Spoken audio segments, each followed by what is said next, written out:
mortes repentinas para uns e das mortes precedidas de duro sofrimento para outros. Os amigos espirituais têm me ensinado, nestes 40 anos de trabalho mediúnico, que no mundo espiritual todos se esmeram, todos os nossos amigos se esmeram em que tenhamos na Terra o máximo de tempo no corpo. Há casos em que as longas moléstias são abençoadas preparações de nosso espírito para a vida maior. As mortes repentinas, as desencarnações improvisadas, quase sempre são provações e às vezes ocorrências inevitáveis no mapa de trabalho que o espírito trouxe ao reencarnar. Mas estejamos convencidos de que as longas moléstias são abençoados cursos preparatórios para que nos libertemos de muitos caprichos e muitos hábitos que pertencem à vida física, mas sem significação na vida maior. Esta, senhoras e senhores telespectadores, é uma transmissão que se efetiva diretamente de Uberaba, Comunhão Espírita Cristã, palavra e imagem do médium Chico Xavier. Chico Xavier, tem algum fato em sua experiência mediúnica que tenha obrigado a pensar mais seriamente na fraternidade humana?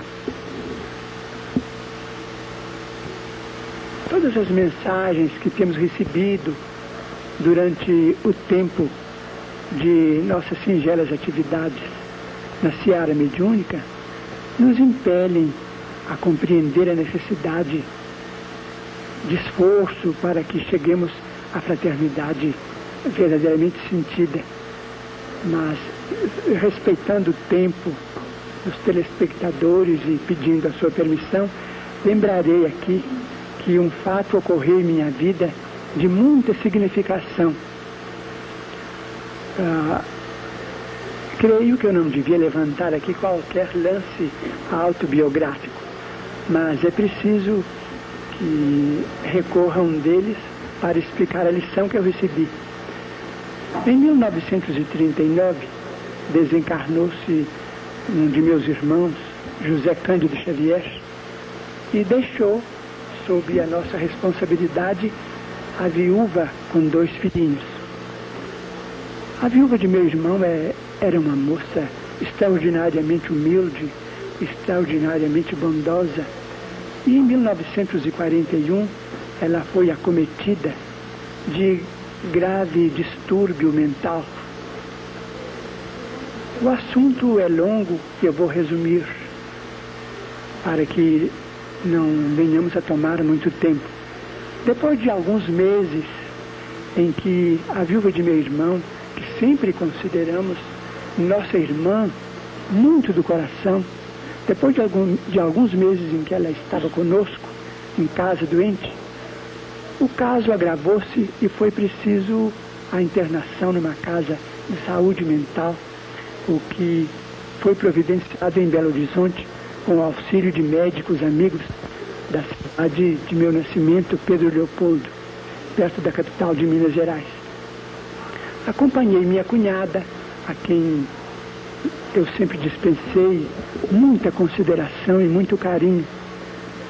E depois de interná-la nessa casa de saúde mental, observando o estado de muitos enfermos que estavam ali, naturalmente abrigados, com muita segurança, com muita proteção, muita assistência, mas voltei para a nossa casa com o coração muito abatido. Então, era noite e o segundo filho de minha cunhada, com meu irmão, era uma criança paralítica. A criança chorava, então eu me interneci muito ao ver que o pequenino estava sem a presença materna. Sentei-me, comecei a orar e as lágrimas me vieram aos olhos, pensando em meu irmão desencarnado, muito moço ainda, na viúva, tão cedo assim, numa prova tão difícil, e sentindo a minha incapacidade de dar a ela a assistência precisa, senti que a minha emoção era muito grande. Então, achegou-se a mim o espírito de nosso Emmanuel e me perguntou por que é que eu chorava. Então eu disse a ele que naquela hora eu me enternecia muito por ver minha cunhada viúva numa casa de saúde mental, em condições assim precárias. Então ele disse: não, você está chorando por seu orgulho ferido. Vocês aqui têm sido instrumentos para a cura de alguns casos de obsessão, para a melhora de muitos desequilibrados. E quando aprove ao Senhor que a aprovação viesse debaixo do teto de vocês, você está com o coração amargurado, ferido, porque foi obrigado a recorrer à assistência médica, o que é muito natural, e uma casa de saúde mental, um sanatório, um hospício, é uma casa de Deus. Você não deve ficar assim.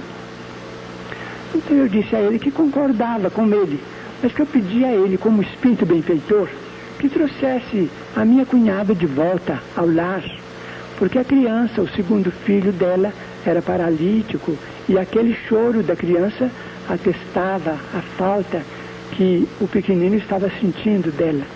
Então ele disse que ela voltaria, mas aquele ela voltaria que ele disse podia ser depois de muito tempo, o que de fato só aconteceu depois de 2 anos. Então eu disse a ele: se eu queria que ela voltasse depressa, ele então me disse: imaginemos a terra como sendo o palácio da justiça, ela como sendo uma pessoa em cursa em detela, e você é serventuário no palácio da justiça. Nós estamos aqui para rasgar o processo ou é para cumprir o processo? Então eu disse: estamos aqui para cumprir, né? Mas continuei chorando porque observei que o assunto era mais grave do que eu pensava. Então ele disse assim: por que você continua chorando?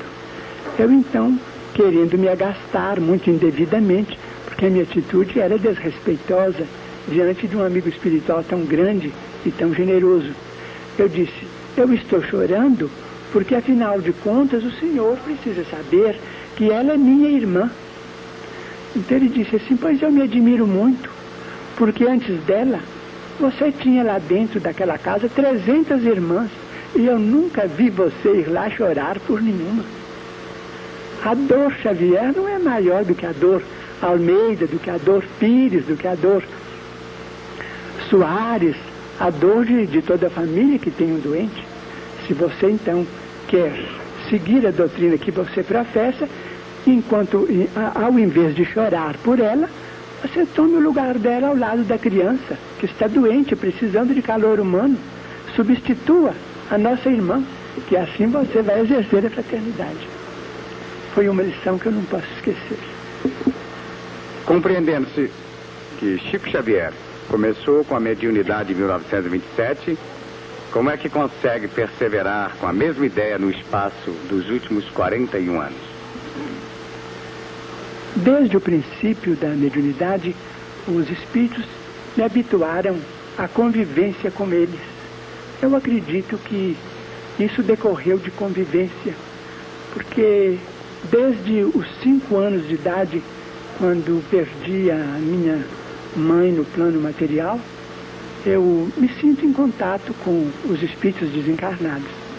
A princípio na Igreja Católica e depois, mais tarde, desde 1927, no Espiritismo propriamente considerado. Eu creio que foi a convivência dos amigos espirituais, eles como que por misericórdia, me controlaram, me ajudaram a compreender que a minha obrigação era atendê-los, de modo que eu creio que essa perseverança não é devida a mim, mas à influência deles. Pergunta final.